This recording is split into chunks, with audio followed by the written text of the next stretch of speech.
देखो जो समय इरान उपर आक्रमण है कहगला गत काली जो खामनेई बासभवन उपर मिसाइल माड़ है से खामनेई मृत्यु केवल होनी पूरा ईरान जो जो टॉप मोस्ट आर्मी लीडर थिले जो कि एयरफोर्स टू आरंभ कर नेवी जाए सबु प्रकार मुख्य निहत करा जायछि आउ ये एक प्री प्लान थिला किए किए निहत होइछन्ते ये ऑपरेशन रे आमे गोटी गोटी कर देखा मु कैमरा पर्सन स्मृति को निवेदन करी से देखेबे ये होचंती कमांडर ऑफ रिवोल्यूशनरी आर्मी आपण जानि रखंतु मोहम्मद फदरुल्ला ये होचंती रिवोल्यूशनरी आर्मी अर्थात जेमिति सुनिबे आ गोटिए देशर एयरफोर्स नेवी एवं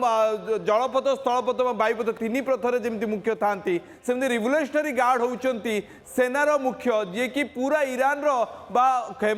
खामिनेई मुख्य थे आर्मी संभालुले सैनिक बल संभालुले तांकु निहत करा जायछि ये एलिमेंट होती अर्थात जार बल खामिनेई दीर्घ समय धरी कहुए 70 दशक रु 2000 मसीहा जाए ईरान रे निज सर्वोच्च आसन में बसई सी या निहत करा जायछि। द्वितीय देखंतु एडवाइजर ऑफ सुप्रीम लीडर अर्थात खामिनेई सुप्रीम लीडर कर जी होचन एडवाइजरी किपरि अटैक करा जिवो अमेरिका सहित कौन डील करा जिवो इज्राएल उपर मिसाइल केमिति मरा जिवो ये सब किसी एडवाइजरी खामिनेई को ये दौले यांकु मध्य गतकाली निहत करा जायछि अर्थात आपण भाभी पारुछंती तो जी रहिले शासन मुख्य केवल सी नुहे तांकु तो निपात करागला तांकु तो क्लीन करागला ऑपरेशन रे ता सहित मुख्य जो माने रहिले ये रहिले सेनार मुख्य ये रहिले एडवाइजरी मुख्य ये दी जन को निपात कराई